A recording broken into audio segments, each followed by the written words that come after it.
ఇవాళ డీజీపీ గారి ఆదేశాల మేరకు మహబూబాద్ జిల్లా ఎస్పీ శబరీష్ గారు వారి ఆధ్వర్యంలో బయారం సిఐ ఎస్ఐ గారు వారి యొక్క అందరూ స్టాఫ్ అందరూ కూడా ఇక్కడ వచ్చి గ్రామానికి వచ్చి అందరినీ చైతన్యపరుస్తారు. అంటే మామూలుగా హెల్మెట్ కొనుక్కోవాలి అని చెప్పడం కాకుండా చైతన్యపరిచి దానివల్ల జరిగేటువంటి అనర్థాలను చైతన్యం ద్వారా అందరినీ గ్రామస్తులందరినీ కూడా ఏకం చేస్తూ ఇవాళ హెల్మెట్ కార్యక్రమం పెద్ద కార్యక్రమం తీసుకున్నారు.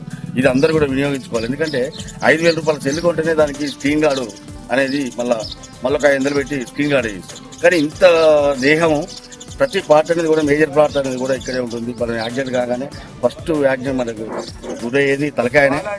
కాబట్టి అట్లాంటి తలకాయకు రక్షణ కంపల్సరీ అవసరం. కాబట్టి రక్షణ కవచంగా హెల్మెట్ ప్రతి ఒక్కరు ధరించాలి, తీసుకోవాలని చెప్పేసి చెప్పడం అనేది మంచి కార్యక్రమం.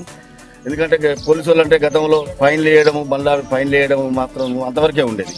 కానీ ఇవాళ ఫైన్లను అనేది బంద్ చేసి మన ఆరోగ్యం మనం ముందు మంచిగా ఉండాలనేటువంటి ఉద్దేశంతో ప్రతి ఒక్కరు కూడా మరి ఇవంతా కూడా యాక్సిడెంట్ రహితంగా ఉండాలి, ఆరోగ్యంగా బతకాలని జీవించాలని చెప్పేసి చేసినటువంటి కార్యక్రమం ఆదర్శనీయమని చెప్పేసి నేను అందరి తరఫున తెలియజేస్తాను.